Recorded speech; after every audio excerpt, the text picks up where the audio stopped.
السلام علیکم لسنرز، امید ہے کہ آپ خیریت سے ہوں گے۔ آئیے سچی کہانیوں کی سیریز کے سلسلے کی ایک منتخب کہانی سنتے ہیں۔ انسان میں ازل سے مفاد پرستی رہی ہے۔ وہ اپنے مفاد کی خاطر دوسروں کی زندگی بآسانی تباہ کر دیتا ہے۔ میرے ساتھ جو کچھ ہوا ہے یہ بھی مفاد پرستی کا ہی شاخسانہ ہے۔ میرا نام زرینہ ہے۔ اپنے والدین کے بارے میں ذاتی طور پر کچھ نہیں جانتی۔ ہوش سنبھالتے ہی ماموں ممانی اور ان کے علاوہ دوسرے رشتہ داروں کی زبانی جو کچھ معلوم ہوا اس کا خلاصہ یہ ہے کہ میرے ابو ایک سرکاری محکمے میں اچھی پوسٹ پر ملازم تھے۔ جب وہ BCom میں پڑھ رہے تھے تو ان کے والد کا انتقال ہو گیا۔ انہوں نے اپنی محنت اور قابلیت سے نہ صرف گھر کو سنبھالا بلکہ اپنی تعلیم بھی مکمل کی۔ MCom کرنے کے بعد انہیں اچھی ملازمت مل گئی۔ بدقسمتی سے ابھی انہیں سروس کرتے ہوئے 1 سال ہی گزرا تھا کہ ان کی والدہ بھی فوت ہو گئیں۔ ان کی اچھی پوزیشن کی وجہ سے خاندان میں کتنے ہی عزیز ایسے تھے جو ان سے رشتہ جوڑنا چاہتے تھے، لیکن وہ لڑکپن سے ہی اپنے والد کے ایک مرحوم دوست کی بیٹی کو پسند کرتے تھے۔ انہوں نے سارے خاندان کی مخالفت کے باوجود اپنی پسند سے شادی کر لی۔ اس اقدام سے خاندان والوں نے ایک طرح سے ان کا معاشرتی بائیکاٹ کر دیا، ان سے ملنا جلنا چھوڑ دیا۔ تقدیر کی نئے رنگیوں نے اس کے بعد بھی ان کا پیچھا نہیں چھوڑا۔ شادی کے 3 سال بعد جب بڑی آرزوؤں اور دعاؤں کے بعد میری پیدائش ہوئی تو کیس بگڑ جانے کی وجہ سے میری امی اسپتال سے زندہ گھر واپس نہیں جا سکیں۔ میرے ابو نے کس مشکل سے ماں اور باپ دونوں کی ذمہ داریاں نبھاتے ہوئے ایک بن ماں کی نوزائیدہ بچی کو پالا پرورش کی، اس کا اندازہ لگانا کچھ ایسا مشکل نہیں۔ ددیال کے عزیز تو پہلے ہی ناتا توڑ چکے تھے۔ امی کے صرف ایک ہی بھائی تھے۔ ان کی مالی حالت کچھ اچھی نہیں تھی۔ ایک پنتھ دو کاج کے مستاق ماموں ممانی نے مجھے سنبھالنے میں ابو کا ساتھ دیا اور ہمارے ہی گھر میں آ کر رہنے لگے۔ لیکن قسمت کو ابھی ایک اور تیر چلانا تھا۔ میں ابھی 4 سال کی بھی نہیں ہوئی تھی کہ ابو، جن کی صحت امی کے انتقال کے بعد سے مسلسل گرتی جا رہی تھی، تپے دق کی نظر ہو گئے۔ ماموں اور ممانی نے بظاہر ایک یتیم و یسیر بچی پر رحم کھا کر، لیکن حقیقت میں ہمارے مکان، امی کے زیورات، دفتر سے ملنے والے ابو کے فنڈز وغیرہ پر قبضہ کرنے کے لیے مجھے اپنی سرپرستی میں لے لیا۔ یوں بھی اب دنیا میں ان کے علاوہ مجھے اپنا کہنے والا اور تھا بھی کون؟ چنانچہ میری پرورش اب انہی کی ذمہ داری بن گئی۔ مگر والدین کے انتقال نے مجھے اکیلا ہی نہیں منحوس بھی بنا دیا۔ یہ خطاب تو مجھے امی کی وفات کے بعد ہی ممانی نے دے دیا تھا، لیکن جب ابو کی آنکھیں بھی بند ہو گئیں تو پاس پڑوس اور محلے میں ہی نہیں بلکہ ہر آنے جانے والے کے سامنے اس کی اتنی پبلسٹی کی گئی کہ اس کی آڑ میں ہر وہ سختی جائز اور ہر وہ زیادتی مناسب بن گئی جو ممانی اور ان کی 2 بیٹیاں مجھ پر روا رکھتی تھیں۔ ماموں موٹر مکینک تھے۔ صبح کو دکان پر جاتے تھے تو مغرب کے بعد تھکے ہارے گھر لوٹتے تھے۔ گھر میں میرے ساتھ کیا سلوک ہو رہا ہے انہیں کبھی اس کا صحیح اندازہ ہی نہیں ہو سکا۔ اس پر ستم یہ کہ ممانی جب بھی موقع ملتا ہے میرے خلاف ان کے کان بھرنے سے باز نہیں آتی تھیں۔ ہر وہ نقصان جو اتفاقاً یا ارادتاً مجھ پر مزید ستم ڈھانے کے لیے ہوتا تھا میرے نامہ اعمال میں لکھ دیا جاتا تھا۔ نتیجہ یہ ہوا کہ ماموں کے دل میں میرے لیے اگر کوئی نرم گوشہ تھا بھی تو وہ رفتہ رفتہ سرد مہری اور بے تعلقی کے دبیز پردوں میں چھپتا چلا گیا۔ ماموں کے 3 بچے تھے۔ سب سے بڑا لڑکا جاوید اور اس سے چھوٹی 2 لڑکیاں زینت اور عشرت۔ جاوید اور زینت دونوں مجھ سے بڑے تھے جبکہ عشرت 2 سال چھوٹی تھی۔ ماموں چونکہ خود بھی زیادہ پڑھے لکھے نہیں تھے اور ان کے پیشے کا بھی تعلیم سے کوئی تعلق نہیں تھا، اس لیے بچوں کی تعلیم و تربیت پر بھی کوئی خصوصی توجہ یا دلچسپی نہیں تھی۔ شہروں میں تعلیم کا چرچا کچھ زیادہ عام ہو گیا تھا۔ محلے کے تقریباً سبھی گھروں کے بچے اسکول جاتے تھے، اس لیے ماموں نے بھی وقت آنے پر جاوید، زینت اور عشرت کو اسکول میں داخل کرا دیا۔ مجھے پڑھنے کا بے حد شوق تھا مگر کسی کو میرا خیال نہیں آیا۔ خود میں نے ہی زینت کو گھر پر اپنا سبق یاد کرتے اور اسکول کا کام کرتے دیکھ کر حروف اور الفاظ میں تھوڑی بہت شد بدھ پیدا کر لی تھی۔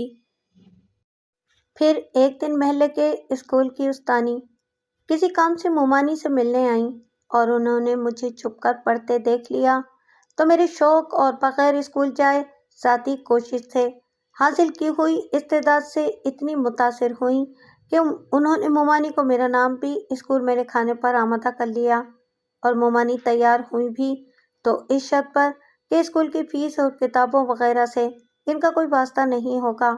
استانی صاحبہ کو میرا شوق دیکھ کر اعتماد ہو گیا تھا کہ میں ذہین ثابت ہوں گی اور وہ میرے اچھے تعلیمی ریکارڈ کی بنیاد پر نہ صرف میری فیس معاف کرا لیں گی بلکہ ممکن ہے کہ میرا کچھ وظیفہ بھی مقرر کرا دیں گی جو حصول تعلیم میں مددگار ثابت ہوگا۔ لڑکپن سے نوجوانی تک کے زمانے کی رویداد دہرانے کی کوئی خاص ضرورت تو نہیں ہے۔ اس کا اندازہ صرف اس بات سے بھی لگایا جا سکتا ہے کہ میری نحوست کو شہرت دینے کے بعد مومانی کو میرے ساتھ ناروا سلوک کرنے کا حق حاصل ہو گیا تھا۔ گھر کا بیشتر کام، گھر والوں کی ہر زیادتی، بات بات پر برا بھلا سننا روز کے معمولات میں شامل تھا۔ میں نے بھی صبر و ضبط کے ساتھ حالات سے سمجھوتا کر لیا تھا۔ ہر زیادتی اور ظلم کے جواب میں خاموش رہتی تھی اور نمازیں پڑھ پڑھ کر خدا سے دعائیں مانگتی تھی کہ پروردگار مجھ پر رحم فرما اور کم سے کم میرے مستقبل کو ایسا ضرور بنا دے کہ میں زیادہ نہ سہی تو نسبتاً بہتر حالات میں زندگی گزار سکوں۔ اس مدت میں جاوید بھائی نے میٹرک پاس کرنے کے بعد ماموں کے ساتھ ورک شاپ پر جانا شروع کر دیا تھا۔ ان کا ذہن بڑا ٹیکنیکل تھا۔ ایک دو برس کے اندر ہی وہ ہر قسم کی کاروں کی نہ صرف مرمت کرنے لگے بلکہ اپنے کام میں اتنے ماہر ہو گئے کہ اسی تجربے اور مہارت کے بل پر انہیں سعودی عرب میں ایک بڑی موٹر کمپنی کے ورک شاپ میں بہت اچھی ملازمت مل گئی اور وہ ریاض چلے گئے۔ وہ گھر کے ماحول سے اتنے اکتائے ہوئے تھے کہ وہیں شادی بھی کر لی، جو کہ ایک شریف پاکستانی گھرانے کی لڑکی تھی، اور یوں کم و بیش وہیں کے ہو گئے۔ 2-3 سال میں ہفتے عشرے کے لیے والدین سے ملنے آ جاتے تھے اور پھر واپس چلے جاتے تھے، لیکن اس علیحدگی کے باوجود انہوں نے گھر سے متعلق اپنی ذمہ داریوں کو فراموش نہیں کیا تھا۔ ہر ماہ ایک معقول رقم ماموں کو بھیجنے کے علاوہ زینت کی شادی کے تقریباً تمام اخراجات بھی انہوں نے ہی برداشت کیے تھے۔ زینت نے 8ویں جماعت سے اسکول چھوڑ دیا تھا۔ خدا نے صورت شکل اچھی دی تھی۔ ابھی وہ 17-18 سال کی ہی ہوئی تھی کہ اس کے لیے رشتے آنا شروع ہو گئے۔ ماموں کو ایک رشتہ پسند آ گیا۔ لڑکا شریف خاندان سے تھا۔ میٹرک کے بعد کمپاؤنڈری کا امتحان پاس کر کے ایک بڑے ڈاکٹر کے کلینک میں خاصی معقول تنخواہ پر کام کر رہا تھا۔ چنانچہ ماموں نے ایک لڑکی کے فرض سے سبکدوش ہو جانا ہی بہتر خیال کیا اور یوں زینت کی شادی ہو گئی۔ میں میٹرک سے آگے بھی پڑھنا چاہتی تھی، اس کے لیے وظیفہ بھی مل سکتا تھا، لیکن مومانی نے بڑی سختی سے انکار کر دیا کہ بس جتنا پڑھ لیا کافی ہے، اور ظاہر تھا کہ ان کی نوازشوں کو دیکھتے ہوئے میٹرک تک پڑھ لینا بھی ایک کمال ہی تھا۔ زینت 8ویں سے آگے نہیں جا سکی تھی۔ عشرت مجھ سے 2 سال چھوٹی تھی مگر ابھی تک 7ویں جماعت میں اٹکی ہوئی تھی۔ نظر آ رہا تھا کہ اس نے مڈل پاس کر لیا تو اسی کو غنیمت جانے گی۔ ایسی صورت میں یہ کیسے ممکن تھا کہ جس لڑکی کو مومانی نے آج تک ایک ملازمہ سے زیادہ نہ سمجھا ہو، وہ علم میں ان کے بچوں پر سبقت لے جائے۔ مزید یہ کہ جب سے جاوید بھائی نے اپنی پسند سے شادی کی تھی، میری نحوست کے تذکرے ایک بار پھر تازہ ہو چکے تھے۔ اسے بھی میری بدبختی کا شاخسانہ قرار دے دیا گیا تھا کہ میں نے بیٹے کو ماں باپ سے جدا اور باغی کر دیا تھا۔ استانی جی ملازمت سے ریٹائرڈ ہو چکی تھیں اور بیمار رہنے لگی تھیں، مگر اب شاید ان کی سفارش بھی کام نہ آتی۔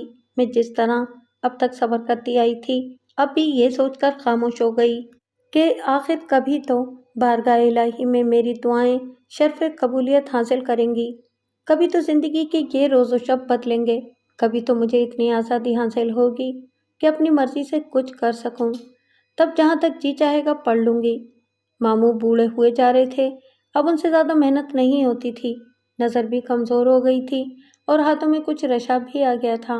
جس موٹر ورک شاپ میں وہ کام کرتے تھے، اس نے پرانی ملازمت اور خدا ترسی کے خیال سے انہیں کچھ مدت تک مزید برداشت کیا، پھر چھٹی دے دی۔ ہر چند وہاں پینشن کا کوئی دستور نہیں تھا، پھر بھی ورک شاپ کے مالک نے 300 روپے ماہانہ بطور امداد دیتے رہنے کا وعدہ کیا اور اسے پابندی سے نبھایا بھی، مگر بڑھتی ہوئی گرانی کے دور میں 300 روپے کی کوئی خاص حقیقت نہیں تھی، اور جاوید بھائی نے بھی اپنی بڑھتی ہوئی ذمہ داریوں کی وجہ سے بھیجنے والی رقم میں کمی کر دی۔ گویا میری نحوست پر ایک اور فرد جرم عائد ہو گئی۔ میں زندگی کے 20ویں سال میں قدم رکھ چکی تھی، عشرت 18 برس کی تھی، دونوں کے لیے حسب حال رشتے آ رہے تھے، مگر گھر میں 2 وقت کی روٹی کے لالے پڑے ہوئے تھے۔ ممانی دن رات مجھے کوس رہی تھی کہ میری وجہ سے ان کے گھر کی خوشحالی بدحالی میں بدل گئی، اور میرے ہی باعث ان کی لاڈلی بیٹی گھر میں بیٹھے بیٹھے بوڑھی ہوتی جا رہی ہے۔ وہ عشرت کی شادی نہیں کر سکتی، دنیا کے تانے ان کی زندگی دو بھر کر دیں گے۔ لوگ کہیں گے کہ یتیم اور بڑی بھانجی سے پہلے چھوٹی بیٹی کی شادی کر دی۔ میں ممانی کی باتیں سن کر صبر و ضبط کے باوجود اتنی عاجز آ چکی تھی کہ کئی بار خودکشی کرنے کے بارے میں سوچ چکی تھی۔ پھر اتفاق سے ایک دن میں استانی صاحبہ کی عیادت کے لیے ان کے گھر گئی تو ان کی بیٹی رضیہ سے بھی ملاقات ہو گئی۔ رضیہ عمر میں مجھ سے 4-5 سال بڑی تھیں۔ اس نے B.Ed پاس کر کے اپنا ایک اسکول کھول لیا تھا، میرے حالات سے کم و بیش واقف تھی اور طبیعت میں بالکل دوسری استانی جی معلوم ہوتی تھی۔ اس نے ہمدردی سے حال پوچھا تو میری آنکھوں میں ضبط کے باوجود آنسو آ گئے۔ دل نہ جانے کب سے کسی غم گسار کے سامنے اپنا بوجھ ہلکا کرنے کے لیے بے قرار تھا۔ میں نے پوری تفصیل سے اپنی روداد اسے سنا دی۔ وہ کچھ دیر سوچتی رہی، پھر بولی، تمہاری پریشانیوں میں موجودہ اضافے کی وجہ بنیادی طور پر معاشی ہے۔ یہ کسی نہ کسی حد تک بہتر ہو جائے تو حالات خود بخود نارمل ہو جائیں گے، اور نارمل میں اس اعتبار سے کہہ رہی ہوں کہ معمول کے مطابق ہونے والی زیادتیوں کی تو تم عادی ہو چکی ہو۔ میرے ذہن میں ایک تجویز آ رہی ہے جو انتہائی مفید ثابت ہو سکتی ہے۔ وہ کیا؟ میں نے دلچسپی سے پوچھا۔ تم میرے اسکول میں ملازمت کر لو، رضیہ نے جواب دیا۔ اگرچہ ابھی تک میں نے BA سے کم کوالیفائڈ کوئی استانی نہیں رکھی ہے، مگر تمہارے مخصوص حالات کے پیش نظر خصوصی رعایت دی جا سکتی ہے۔ پھر مجھے معلوم ہے کہ تم نے میٹرک فرسٹ ڈویژن میں پاس کیا تھا۔ تمہارا مطالعہ، تمہاری قابلیت ایک عام میٹرک پاس سے کہیں زیادہ ہے۔ میرے اسکول میں کلاسز 3ری جماعت سے شروع ہوتی ہیں اور مجھے پوری امید ہے کہ تم 3ری-4تھی جماعت کو بآسانی ہر مضمون پڑھا سکتی ہو۔ تجویز تو بہت اچھی ہے، میں خوش ہو گئی۔ آمدنی بھی ہوگی اور کم سے کم اسکول ہی کے بہانے میں گھر سے 4-5 گھنٹے باہر گزار سکوں گی۔ مگر کیا ممانی مان جائیں گی؟ تم بات کر کے تو دیکھو، رضیہ مسکرائی۔ تم ماننے کی بات کر رہی ہو؟ میرا دعویٰ ہے کہ وہ بظاہر نہیں تو دل ہی دل میں یہ خبر سن کر اچھل پڑیں گی۔ بھانجی سے یہ فائدہ بھی اٹھایا جا سکتا ہے، اس کا تو انہیں خیال بھی نہیں آیا ہوگا۔ رضیہ کا اندازہ 100% درست تھا۔ یہ بات سن کر کہ رضیہ مجھے اپنے اسکول میں ملازمت دینے پر آمادہ ہے، ممانی نے ہر چند اپنے جذبات چھپانے کی بہت کوشش کی، مگر چہرے کی بشاشت اور آنکھوں کی چمک دیکھنے سے تعلق رکھتی تھی۔ اگرچہ انہوں نے بظاہر یہ عذر لنگ بھی تراشا کہ لوگ کہیں گے کہ بھانجی سے ملازمت کرا رہی ہیں، مگر دوسری ہی سانس میں یہ بھی کہہ گئیں کہ بیٹی، گھر کی حالت تو تم سے بھی چھپی نہیں ہے، ڈوبتے کو تنگے کا سہارا بھی بہت ہوتا ہے۔ تم کچھ کما کر لاؤ گی تو گزر بسر میں جو آسانی ہوگی وہ تو ظاہر ہی ہے۔ میں تم دونوں بہنوں کی شادیوں کے لیے بھی کچھ بچا سکوں گی۔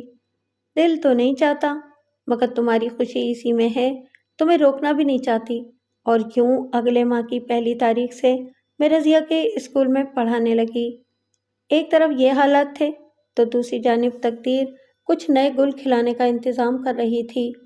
ہمارے محلے میں ایک ایسی عورت کا آنا جانا بھی تھا جو پیشہ ورانہ طور پر رشتے طے کرانے کا کام کرتی تھی۔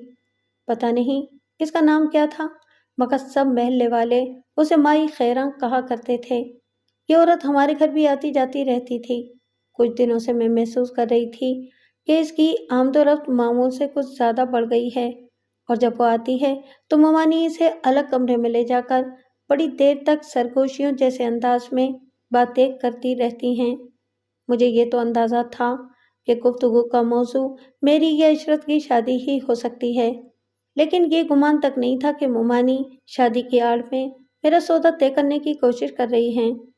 میں اپنے اسکول کی ملازمت سے بہت خوش تھی، نہ صرف اس لیے کہ اس طرح 5 گھنٹے تک مومانی کی جلی کٹی باتیں سننے سے نجات مل گئی تھی، بلکہ اس لیے بھی کہ 500 روپے مہینہ کما کر لانے کے صلے میں مومانی کو مجبوراً گھر کے کام کا بیشتر ذمہ خود یا اپنی لاڈلی بیٹی عشرت کے ذمے لینا پڑا تھا، اور اس طرح مجھے برا بھلا کہنے کے مواقع بڑی حد تک کم ہو گئے تھے۔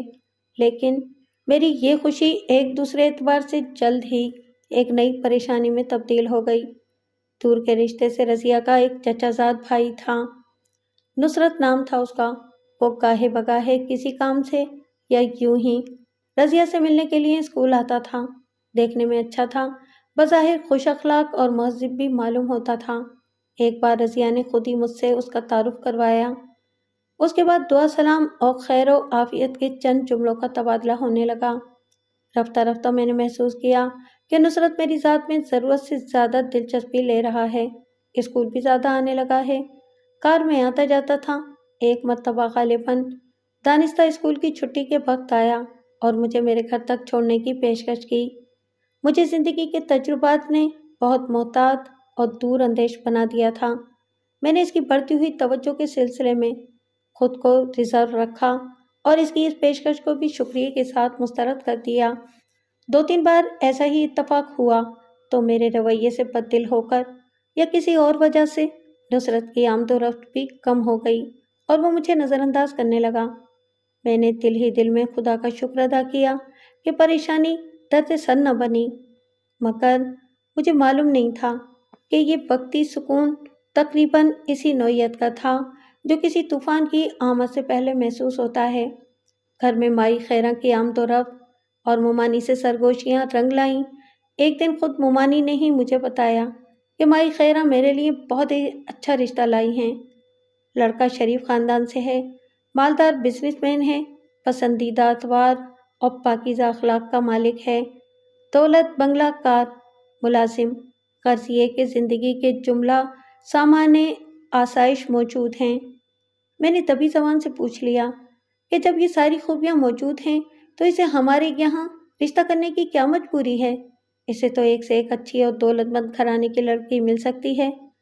اس پر مومانی نے جھجکتے ہوئے بتایا کہ یہ لڑکے کی پہلی نہیں دوسری شادی ہے، پہلی بیوی کا انتقال ہو چکا ہے، اس سے 3 بچے بھی ہیں۔ میں نے عمر کے بارے میں پوچھا تو کہا کہ 35-36 سال سے زیادہ نہیں ہیں۔ میں نے کہا اچھی بات ہے، سوچ کر جواب دوں گی۔ اس پر مومانی ایک دم بپھر گئیں، بولی کہ فیصلہ تو وہ پہلے ہی کر چکی ہیں، انہوں نے رشتہ منظور کر لیا ہے، عنقریب شادی کی تاریخ طے ہو جائے گی۔ مجھ سے تو انہوں نے صرف اطلاعاً یہ بتانے کے لیے ذکر کیا تھا کہ انہوں نے میرا رشتہ کتنی اچھی جگہ طے کیا ہے۔ ماموں سے کچھ کہنا بے سود تھا، اول تو وہ گھر کے معاملات میں دخل ہی نہیں دیتے تھے، اور اگر کبھی کسی بارے میں اپنی رائے کا اظہار کرتے بھی تھے تو مومانی ان کی چلنے نہیں دیتی تھیں، ہوتا وہی تھا جو وہ چاہتی تھیں۔ میں نے اس جبریہ فیصلے سے بھی سمجھوتہ کرنے کی کوشش میں اس کے مثبت پہلوؤں کو سامنے رکھا۔ دوسری شادی ہے تو کیا ہوا، بیوی تو موجود نہیں ہے، اور یہ بھی نہیں کہ طلاق دے دی ہو، وہ تو قضاء الہی سے مر گئی، تو اس میں شوہر کا کیا قصور؟ ایک ساتھی بچھڑ جائے تو دوسرے کو حق پہنچتا ہے کہ تنہائی کی اذیت سے بچنے کے لیے دوسرا ساتھی تلاش کر لے۔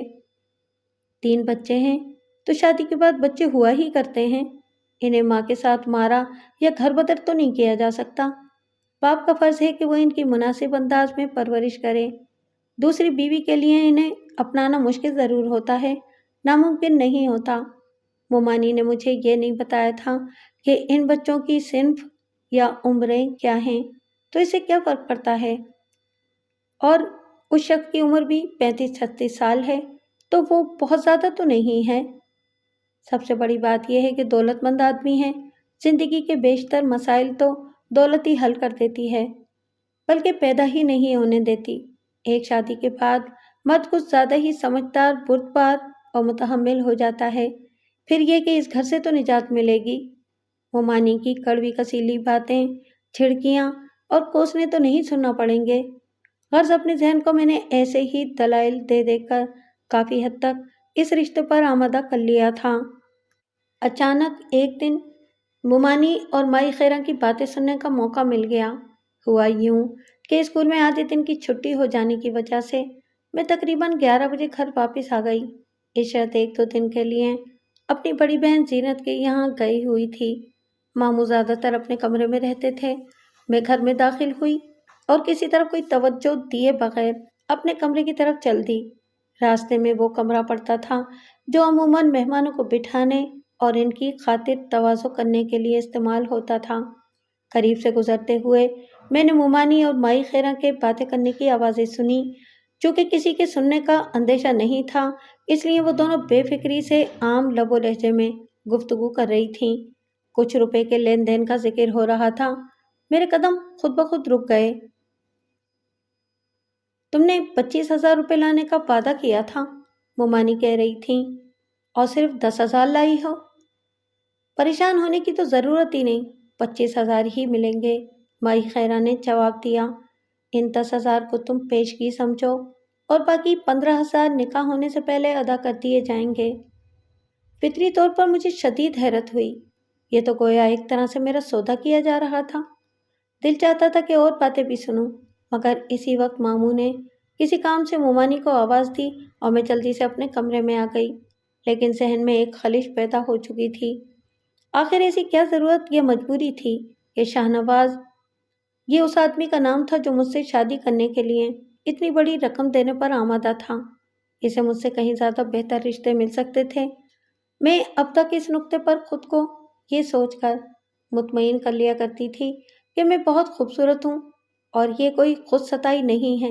خاندان بھر میں عزیز و اقارب میری نحوست کے باوجود میری خوبصورتی کے قائل تھے، اور تمامی شادی کے امیدوار یا ان کے رشتہ دار اگر لڑکی معمول سے زیادہ حسین ہو تو دوسرے کمزور پہلوؤں کو نظر انداز کر دیتے ہیں۔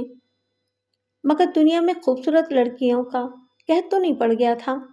ضرور کوئی ایسی بات تھی جو دوسری لڑکیوں کے سرپرستوں کو شاہنواز کا رشتہ قبول کرنے میں مانع ہو سکتی تھی، اور وہ اس کی دوسری شادی یا 3 بچوں کی موجودگی کے علاوہ تھی۔ اور وہ اس کی دوسری شادی یا 3 بچوں کی موجودگی کے علاوہ تھی۔ میں نے بہت دماغ سوزی کی، مگر کوئی بات سمجھ میں نہیں آئی۔ مجبوراً میں نے اسے بھی نظر انداز کر دیا۔ اگر مومانی کو اس شادی سے کچھ دولت مل رہی ہے تو ملتی رہے، مجھے اس سے کیا فرق پڑتا تھا؟ مگر جلد ہی میرے اس تجسس کا جواب ایک المیہ کی صورت میں مل گیا۔ شادی میں صرف 20 دن باقی رہ گئے تھے کہ ایک شام شاہنواز کے انتقال کی اطلاع ملی۔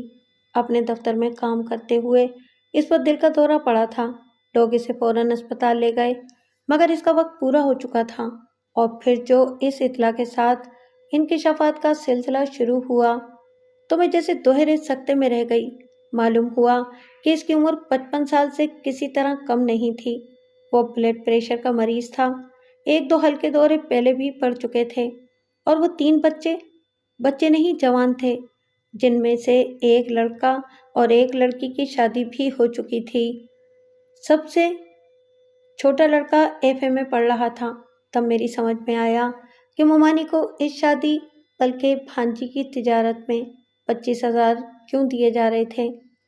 میرے لیے یہ فیصلہ کرنا مشکل تھا کہ قدرت نے مجھے ایک بڑے المیہ سے بچایا ہے یا میری نحوست پر ایک اور مہر تصدیق ثبت کرتی ہے۔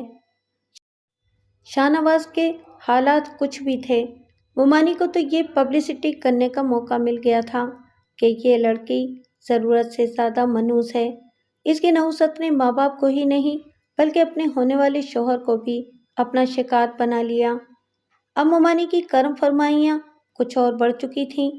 حالانکہ وہ 10,000 روپے وصول کر چکی تھیں، مگر انہیں ان 15,000 کا غم تھا جو انہیں نہیں مل سکے تھے، اور جس رقم سے وہ اپنی بیٹی عشرت کی شادی دھوم دھام سے کرنے کے خواب دیکھ رہی تھیں۔ میرا گھر میں رہنا مشکل ہو گیا تھا، مگر میں اسی صبر و ضبط کے ساتھ ان کی گالیاں اور کوسنے سن رہی تھی، اور اسکول کی ملازمت سے ملنے والی تنخواہ بھی انہی کے ہاتھوں میں رکھ رہی تھی۔ مومانی کو مزید یہ فکر لاحق ہو گئی تھی کہ اگر یہ بدبخت جلد ہی گھر سے نکالی نہیں گئی تو کہیں ان کی پیاری بیٹی کا مستقبل بھی خطرے میں نہ پڑ جائے۔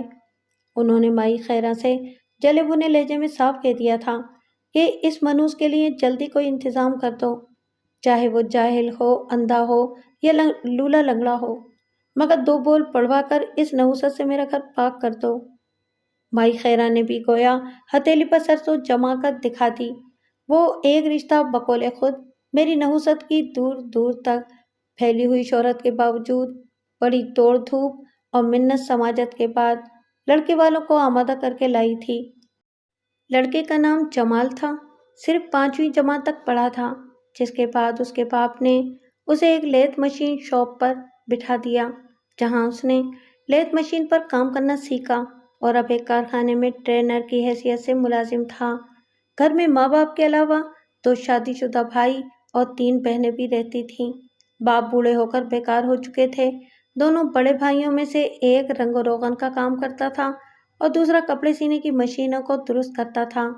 ظاہر تھا کہ اس گھر کا ماحول اور عام معمولی زندگی کیا ہوگا، مگر مومانی مجھ سے اتنی تنگ آئی ہوئی تھی کہ انہوں نے اس شرط پر رشتہ دے دیا کہ لڑکے والے 4 کپڑوں اور شربت کے پیالے پر نکاح پڑھا کر لے جائیں، ان سے کسی بھی قسم کے جہیز کا مطالبہ نہ کریں۔ لڑکے والوں کو ایک حسین تعلیم یافتہ کمانے والی لڑکی گویا مفت میں مل رہی تھی۔ انہوں نے یہ شرط تسلیم کر لی۔ شادی کی تاریخ بھی ٹھہر گئی۔ اب ماموں کے گھر سے میرا دل اس قدر اکتا چکا تھا کہ کسی بھی قیمت پر وہاں سے نجات حاصل کرنا چاہتی تھی۔ میں بھی یہ سوچ کر خاموش ہو گئی کہ مشیت نے اگر میری تقدیر میں یہی لکھ دیا ہے تو میں کیا کر سکتی ہوں، مگر تقدیر نے جو کچھ لکھا تھا وہ کچھ اور ہی تھا۔ عین شادی کے دن محلے کے 2-4 گھروں کی خواتین، بچے اور مرد بارات کی آمد کا انتظار کر رہے تھے کہ دولہا کی بجائے اس کا بڑا بھائی نمودار ہوا، اور اس نے بتایا کہ بارات گھر سے روانہ ہوئی تو پہلے ہی موڑ پر جس کار میں دولہا اور اس کے چند ساتھی یعنی کہ چند دوست بیٹھے تھے، ایک ٹرک سے ٹکرا گئی۔ کوئی مرا تو نہیں، مگر دولہا اور اس کا ایک دوست جو آگے بیٹھے تھے شدید زخمی ہو گئے ہیں۔ وہ لوگ پہلے ہی ایک منحوس لڑکی کو گھر لانے سے ہچکچا رہے تھے، مگر اس حادثے کے بعد تو انہیں یقین ہو گیا ہے کہ اگر یہ سبز قدم لڑکی ان کے گھر میں داخل ہو گئی تو اپنی نحوست سے پورے گھر کو تباہ و برباد کر دے گی۔ چنانچہ وہ یہ رشتہ ختم کر رہے ہیں، اب بارات کبھی نہیں آئے گی۔ بے در پہ ان 2 حادثوں کے بعد دوسرے لوگوں کے خیالات میرے بارے میں جو کچھ بھی ہوں وہ تو خیر ہوں گے ہی، خود مجھے بھی یقین آنے لگا تھا کہ میں واقعی منحوس ہوں، ورنہ قسمت میں میرے ساتھ یہ کھیل کیوں کھیل رہی ہوتی۔ لیکن ظاہر تھا کہ میں اپنی بے بسی اور بدقسمتی پر آنسو بہانے کے علاوہ اور کیا کر سکتی تھی۔ مومانی کے ظلم و ستم کا پارا اب خطرناک حد تک بڑھ چکا تھا۔ ان کا بس نہیں چل رہا تھا کہ مجھے دھکے دے کر گھر سے باہر نکال دیں۔ شاید میرے اسکول کی ملازمت سے ہونے والی آمدنی اس ارادے میں مانے تھی۔ وہ اب گالیاں اور کوسنے دینے کے علاوہ صاف صاف کہنے لگی تھیں کہ بدبخت، تو خود ہی اپنا منہ کالا کر کے کہیں کیوں نہیں چلی جاتی کہ تجھ سے ہمارا پیچھا چھوٹے۔ اسی عالم میں نہ جانے کتنی بار میں نے خود اپنے ہاتھوں اپنی زندگی ختم کرنے کے بارے میں سوچا، اور عین ممکن تھا کہ کسی ایسے اقدام پر عمل بھی کر بیٹھتی، مگر رضیہ کی ہمدردانہ باتیں اور مستقبل کے بارے میں مایوس نہ ہونے کے مخلصانہ تاکید میری سہارا بنی ہوئی تھی۔ ان دونوں واقعات کی شہرت محلے کے گھر گھر میں پہنچنے کے علاوہ اسکول کے تمام اسٹاف میں بھی عام ہو چکی تھی، مگر خوش نصیبی سے تمام استانیوں کا طرز عمل بہت ہمدردانہ تھا۔ اول تو وہ یہ موضوع چھیڑنے سے ہی گریز کرتی تھیں، اور کبھی کسی بہانے بات ہوتی تھی تو مجھے ہر ممکن کوشش سے سمجھاتی تھیں کہ یہ محض تقدیر کی جانب سے ایک آزمائش ہے۔ اگر میں نے ثابت قدمی سے حالت کا مقابلہ کر لیا تو کون جانے مستقبل میں میرے لیے کیسی کچھ آسائشیں نہ آنے والی ہوں۔ ظاہر تھا کہ نصرت کو بھی ان حالات کا علم ہو چکا تھا، اور اس نے ایک بار پھر میری ذات میں دلچسپی لینا شروع کر دی تھی۔ فطری طور پر میرا طرز عمل بھی اس کے ساتھ بدل چکا تھا۔ میں نے غالباً سوچ لیا تھا کہ اب مجھے ہی اپنی زندگی بنانے کے لیے کچھ کرنا پڑے گا، اور اگر نصرت خلوص سے میری طرف بڑھ رہا ہے